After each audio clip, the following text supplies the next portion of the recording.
In 2008, it was branded Jersey's house of horror.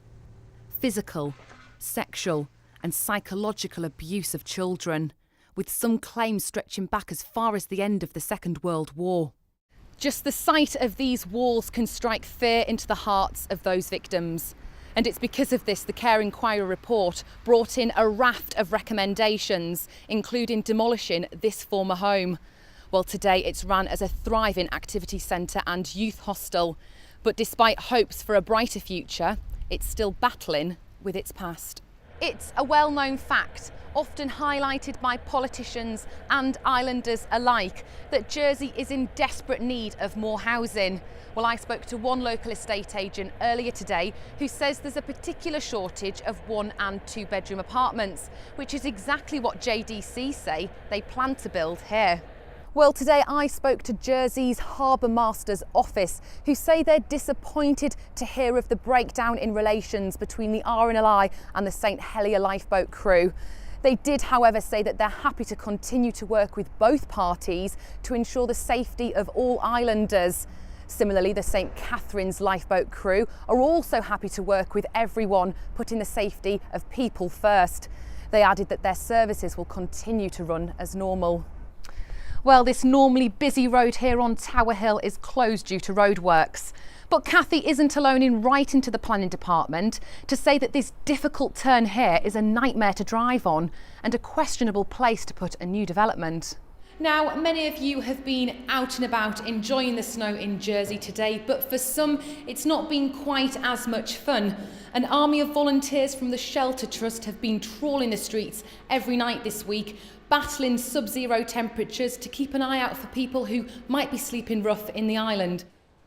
Morning, Lisa. Morning. We're stopping you in your job today just to find out what it is exactly that you're doing at the moment. Okay, well, I'm Grooville, bulk driver over the Christmas period.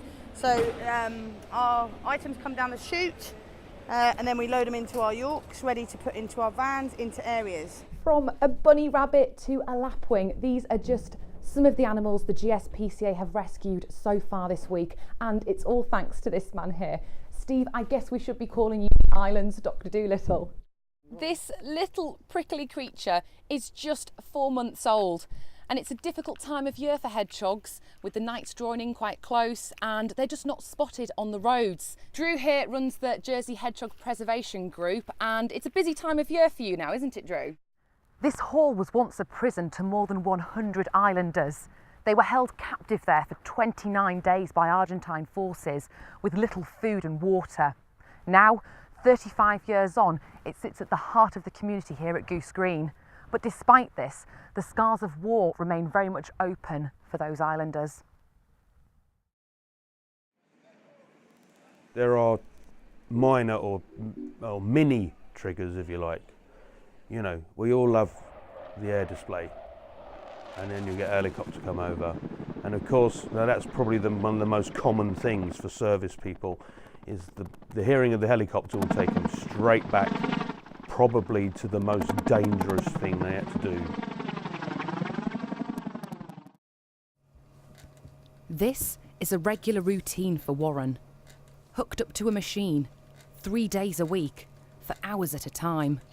Without it, he would die. It's quite severe. I mean, if I didn't have dialysis, I'd be dead within 7 days, I'd say. We were told that should we be foolish enough to try to escape, we would be well and truly looked after. That, of course, all presupposed we would escape without being shot by the guards, who had strict orders to show no mercy. Mike, why is it so important to remember people like Stanley who fought for Queen and country and gave us our tomorrow? Thank you, that's a really good question, and I'll answer that by quoting something that will be used for our Remembrance Sunday at the Cenotaph in Jersey, which is the Kohima epitaph, which says, "When you go home, tell them of us and say, for your tomorrow we gave our today."